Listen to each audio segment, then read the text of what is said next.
Les données blockchain. Pourquoi les récolter, mais aussi qui les utilise et comment ils les utilisent? Pour répondre à ces questions, nous avons reçu Anastasia Melakrinos de Kaiko. Bienvenue dans ce nouvel épisode de Décrypto.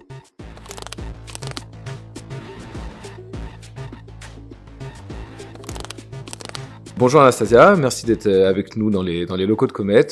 Est-ce que tu peux te présenter et nous dire comment tu es arrivé dans cet écosystème et plus précisément chez Kaiko? Merci déjà de me recevoir. Je suis Anastasia, je travaille chez Kaiko et chez Kaiko, je suis responsable de créer des données sur la DeFi. J'ai rejoint l'écosystème crypto il y a 4 ans. En travaillant chez Kaiko, donc avec des collègues, on a créé le département recherche de Kaiko, qui aujourd'hui a une très grande place parmi la recherche dans la crypto dans le monde entier. Et à l'époque, j'étais encore étudiante et depuis 2 ans, juste après le DeFi Summer, on a décidé avec Kaiko d'étendre l'offre de données qu'on avait à la DeFi, parce qu'originellement, Kaiko, c'était principalement de la donnée sur les marchés centralisés, donc les Coinbase, Binance, etc. Mais aujourd'hui, on a une offre qui couvre tous les marchés crypto. Ok, très bien. Tu nous as dit que vous récoltez de la donnée off-chain et de la donnée on-chain. Plus précisément, comment vous arrivez à récolter cette donnée? Les données off-chain sont assez faciles d'accès. Toutefois, il y a tellement de plateformes d'échange centralisées, il y en a plus d'une centaine, et la donnée est tellement différente d'un échange à un autre qu'il est nécessaire d'avoir un tiers qui s'occupe d'agréger tout ça, de rendre tout ça, d'avoir un format unique pour que les entreprises ensuite, que ce soit des entreprises du secteur financier traditionnel comme les banques, les hedge funds, etc., ou même les entreprises du secteur crypto, puissent utiliser ces données-là. Donc, du côté CeFi, c'est assez facile pour se connecter dessus, mais voilà, il y a un challenge de standardisation et de normalisation de la donnée que Kaiko fait depuis des années et sur lequel Kaiko est reconnu mondialement. Côté DeFi, le sujet est différent.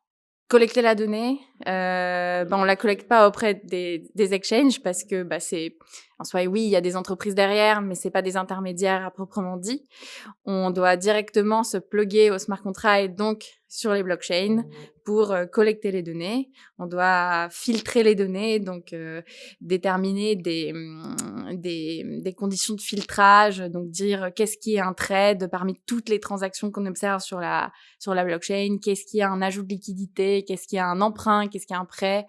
Et une fois qu'on a fait cette sorte de librairie, on doit faire le même exercice qu'on fait pour les données CeFi, donc un exercice de standardisation et de normalisation, donc rendre les données un peu jolies et consommables pour les institutions financières, et surtout rendre ces données en fait consommables par ceux-ci qui sont habitués à consommer de la donnée, par exemple sur les equities, enfin de la donnée de la finance traditionnelle. C'est utiliser les standards existants. Voilà, utiliser les standards existants.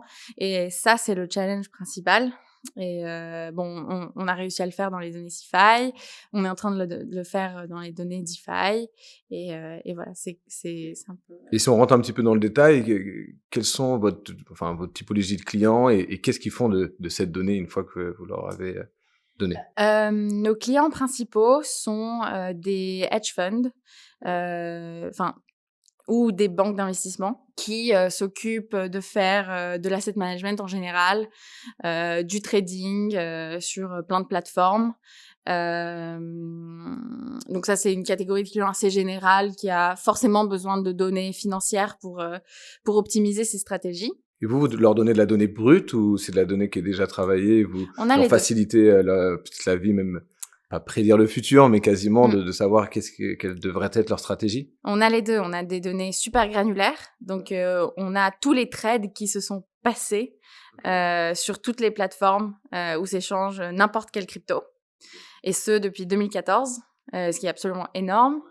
Et on agrège un peu ces données, donc on les rend un peu plus faciles d'utilisation. Lorsque, par exemple, quelqu'un veut le prix par jour, au moins il a le prix agrégé par Kaiko et comme ça, il a une sorte de benchmark sur lequel se baser.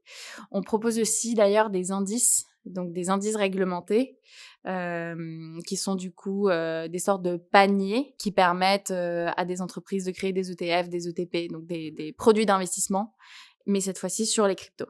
C'est très commun dans la finance traditionnelle d'avoir des ETP et des ETF. Dans la crypto, c'est assez nouveau. Et sans les indices, c'est impossible. Et justement, Kaiko ajoute un peu de l'intelligence sur la base des données granulaires qu'on collecte. Donc, vous avez vraiment accès à des données donc très importantes, soit pour du trading, peut-être même de l'arbitrage, pour de la donnée on-chain. Est-ce que vous avez jamais été tenté d'utiliser cette donnée pour vous-même exploiter des potentiels gains, enfin voilà, de pouvoir faire de l'arbitrage vous-même avec un bot? Non, on ne fait pas ça. C'est déjà bien compliqué de faire la donnée en elle-même. Faire des stratégies pour bénéficier d'opportunités d'arbitrage, c'est un métier à part entière. J'aimerais bien personnellement, mais j'ai pas le temps. Après, notre équipe recherche justement, son objectif, c'est prendre toutes les données qu'on a et montrer qu'est-ce qu'on peut en faire. Et ils sortent souvent des papiers qui expliquent, par exemple, comment mesurer les opportunités d'arbitrage entre la CeFi et la DeFi, comment se comportent les tokens sur les marchés suite à un déverrouillage du vesting, par exemple. Enfin, il y a tellement de choses à dire autour des données crypto, surtout des données de marché crypto, que il y a de quoi en parler et inspirer nos utilisateurs. D'accord. Mais vous, jamais in-house, vous vous êtes dit, tiens, on va avoir une petite cellule et directement exploiter. Ok. Est-ce que tu as des petites anecdotes peut-être de vos clients ou de vos utilisateurs qui, eux, par contre, ont très bien exploité ces données peut-être et ont réussi à faire, je ne sais pas. J'ai pas d'anecdote de nos clients, mais j'ai une anecdote de nous-mêmes, même si on n'utilise pas ces données pour se faire de l'argent, par exemple. Il y a des choses qu'on a découvertes avant qu'elles se passent. Par exemple, on avait plus ou moins anticipé le DPEG de l'USDC en mars dernier. On avait aussi identifié la crise autour de l'UST. On avait vu qu'il y avait des ventes massives de l'UST avant que celui-ci tombe à 0, sachant qu'il était censé être à $1. Donc, il y a plein de choses comme ça. Donc, on exploite souvent nos données. On fait souvent des graphes et des trucs comme ça. Et on voit souvent ce qui se passe. Après, on n'est pas capable de prédire quoi que ce soit avec certitude. Ça, c'est certain. Mais voilà, il y a des schémas choses ou des comme mécaniques ça, qui vous font dire tel mouvement, on sait que ça peut se répercuter de telle manière. C'est ça. Ok. Qu'en est-il par exemple, des NFT? Est-ce que vous avez également une volonté d'aller sur d'autres choses que la DeFi et du token, si je puis dire, classique de l'ERC20? Oui, pas forcément vers les NFT. Juste pour une question de demande de la part de la clientèle qu'adresse Kaiko. Aujourd'hui, on fait du B2B principalement. On s'adresse aux entreprises du secteur financier ou du secteur crypto, et les données qu'elles ont besoin, c'est principalement les marchés sur les tokens fongibles. Ils font pas encore de trading sur du NFT ou non. Ils font pas de spéculation peut-être pas encore? Pas encore, pas encore. Il est possible qu'on le fasse dans le moyen long terme. Toutefois, il y a d'autres choses qu'on regarde. On regarde tout ce qui est tokenisation d'actifs, d'instruments financiers. Par exemple, tout ce que fait Forge avec la tokenisation de bonds, par exemple. On travaille avec Bloomberg sur tout ce qui est référencement des cryptos et dire, bah voilà, ces cryptos, ça correspond à cette classe d'actifs. Parmi toutes les classes d'actifs de crypto, on a aussi tout ce qui est bonds tokenisés, etc. Donc, on travaille vraiment sur ce qu'on pense être le futur de la crypto un peu institutionnelle. Plutôt que sur tout ce qui est NFT. Et aujourd'hui, Kaiko couvre toutes les données de marché de la crypto, mais compte tenu du fait qu'on a mis en place vraiment une technologie qui est capable de collecter de la donnée via la blockchain, rien ne nous empêche de collecter de la donnée additionnelle sur, par exemple, toutes les transactions autour d'un token, qui détient quel token, de combien, enfin tout ce qui est dans la blockchain. Il y a tellement de choses que il y a beaucoup à faire. Et donc en effet, vous fournissez ces données alors pour des institutionnels, et est-ce que potentiellement le gouvernement ou peut-être des institutions plutôt publiques vous ont également sollicité pour peut-être pour les taxes, pour les impôts, pour ce type de cas d'usage? Les institutions publiques nous ont sollicité, notamment la CFTC, qui est l'instance qui s'occupe des marchés dérivés aux États-Unis. Donc en France, c'est l'AMF qui s'occupe de l'ensemble des marchés. Aux États-Unis, c'est séparé entre spot et dérivés. Officiellement, Kaiko est le data provider de la CFTC. On travaille aussi avec des institutions publiques européennes comme l'ESMA et l'EBA. L'EBA étant la European Banking Authority. On travaille avec des banques centrales du monde entier comme la Banque centrale du Canada, qui s'intéresse de très près aux cryptos. Et eux, ce qu'ils recherchent, c'est pouvoir... est-ce que c'est espionner un petit peu les utilisateurs, ou quels sont... en quoi c'est important pour eux d'avoir cette data? Moi aussi, je pensais au début que c'est espionner les utilisateurs parce que ça paraît évident. Mais en fait, non. Ce qui les intéresse, c'est comprendre quels sont les marchés les plus importants, quels sont les marchés qu'il faut regarder de près, qui traitent sur ces marchés. Par exemple, est-ce qu'il y a un vrai attrait pour les marchés dérivés dans la crypto? Auquel cas, il faudrait appliquer un cadre histoire de réglementer un peu tout ça et d'assurer un peu la sécurité des marchés. Parce que finalement, dans la crypto, en tout cas centralisée, la plupart des participants, c'est des market makers, c'est des professionnels du trading.